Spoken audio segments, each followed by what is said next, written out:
نبی اسلام کا پہلا مرکز کہلاتی ہے. یہیں سے اسلام پوری دنیا میں روشنیوں کی طرح پھیلا ہے. مسجد نبی میں لوگ آپ صلی اللہ علیہ وآلہ وسلم کی خدمت میں حاضر ہوتے، کلمہ پڑھتے، تعلیمات حاصل کرتے. کلمہ پڑھنے والے لوگ صحابہ کرام بنے. آپ صلی اللہ علیہ وآلہ وسلم صحابہ سے فرمایا کرتے تھے کہ جب تم اپنی بستیوں علاقوں میں لوٹو تو لوگوں کو کلمے کی دعوت ہو، لوگوں کو اللہ کی طرف بلاؤ. صحابہ کرام ایسا ہی کیا کرتے. مدینہ کے اندر مسلمانوں کی تعداد میں دن بدن اضافہ ہوتا رہا. جب کافر دیکھتے کہ کافروں کو بالکل برداشت نہ ہوتا، کافر طرح طرح کی سازشیں کیا کرتے، پلان بنایا کرتے تھے معاذ اللہ نعوذ باللہ اسلام کو نقصان پہنچانے کے لیے، آپ صلی اللہ علیہ وآلہ وسلم کو نقصان پہنچانے کے لیے کافر طرح طرح کی سازشیں کیا کرتے. ایک دن کافروں نے مکہ میں بیٹھ کر آپس میں یہ مشورہ کیا کہ محمد صلی اللہ علیہ وآلہ وسلم کے ماننے والوں کی تعداد میں دن بدن اضافہ ہو رہا ہے، انہیں روکا جائے. کافر آپس میں بیٹھ کر یہ مشورہ کرتے ہیں اور مشورے میں طے کرتے ہیں کہ ایک تجارتی قافلہ تیار کیا جائے جو مکہ سے ملک شام کی طرف تجارت کرنے کے لیے جائے، اور تجارت کر کے جو نفع کمایا جائے گا اس کا جدی ساز و سامان خرید کر لائے.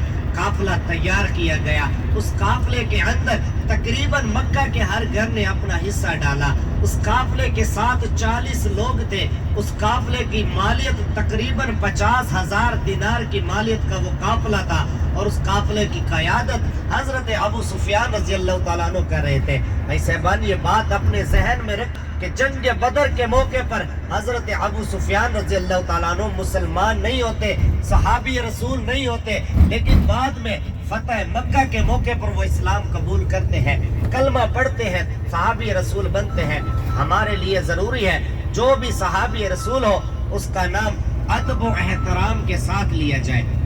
لیکن جنگ بدر کے موقع پر وہ مسلمان نہیں ہوتے تو دل میں یہ خدشہ بھی پیدا نہیں کرنا ہے کہ صحابی رسول تھا اور دشمنوں سے ملا ہوا تھا. ایسا معاملہ نہیں تھا. حضرت ابو سفیان رضی اللہ تعالیٰ عنہ کی قیادت میں یہ قافلہ مکہ سے ملک شام کی طرف روانہ ہوتا ہے. آپ صلی اللہ علیہ وآلہ وسلم کو ان کی روانگی کی اطلاع ملتی ہے. آپ صلی اللہ علیہ وآلہ وسلم اپنے صحابہ کو اکٹھا کرتے ہیں، اپنے صحابہ سے مشورہ فرماتے ہیں اور صحابہ سے فرماتے ہیں کہ ممکن ہے ہم اس قافلے کو روکیں، اللہ رب العزت اس قافلے کا مال ہمیں مال غنیمت میں عطا کرے. تو صحابہ عرض کرتے ہیں یا رسول اللہ صلی اللہ علیہ وآلہ وسلم، اللہ اور اللہ کا رسول بہتر جانتا ہے، آپ ہمیں جو حکم دیں گے ہم اسے پورا کریں گے. ہم آپ صلی اللہ علیہ وآلہ وسلم کے ساتھ ہیں. آپ صلی اللہ علیہ وآلہ وسلم اپنے صحابہ کو لے کر بدر کی طرف روانہ ہوتے ہیں. مختلف روایتیں ملتی ہیں جب مدینہ سے صحابہ کو لے کر روانہ ہوتے ہیں 313 314 یا 315 صحابہ کرام آپ صلی اللہ علیہ وآلہ وسلم کے ساتھ ہوتے ہیں. 70 اونٹ ہوتے ہیں، 2 گھوڑے ہوتے ہیں، 8 تلواریں ہیں، کھانے پینے کا ساز و سامان بھی زیادہ نہیں ہے. ایک گھوڑا حضرت زبیر بن عوام رضی اللہ تعالیٰ عنہ کے پاس ہے اور ایک گھوڑا حضرت مقداد بن اسود رضی اللہ تعالیٰ عنہ کے پاس ہے. 70 اونٹ تھے، سواری تھے، ایک ایک اونٹ پر 3 2 صحابہ باری باری سوار ہو کر بدر کی طرف روانہ ہوئے ہیں. آپ صلی اللہ علیہ وآلہ وسلم کے ساتھ سفر کرنے والے حضرت علی رضی اللہ تعالیٰ عنہ اور حضرت ابو البابا رضی اللہ تعالیٰ عنہ، یہ 2 صحابہ آپ صلی اللہ علیہ وآلہ وسلم کے ساتھ سفر کرتے ہیں. جب آپ صلی اللہ علیہ وآلہ وسلم کے پیدل چلنے کی باری آتی تو یہ دونوں صحابہ آپ صلی اللہ علیہ وآلہ وسلم سے عرض کرتے ہیں کہ آپ سواری پر سوار ہو جائیں، ہم آپ کے حصے کا پیدل چل لیں گے. آپ صلی اللہ علیہ وآلہ وسلم فرماتے ہیں کہ تم مجھ سے پیدل چلنے میں زیادہ قوی ہو، زیادہ طاقتور ہو. باری باری سوار ہو کر صحابہ بدر کی طرف روانہ ہوئے ہیں.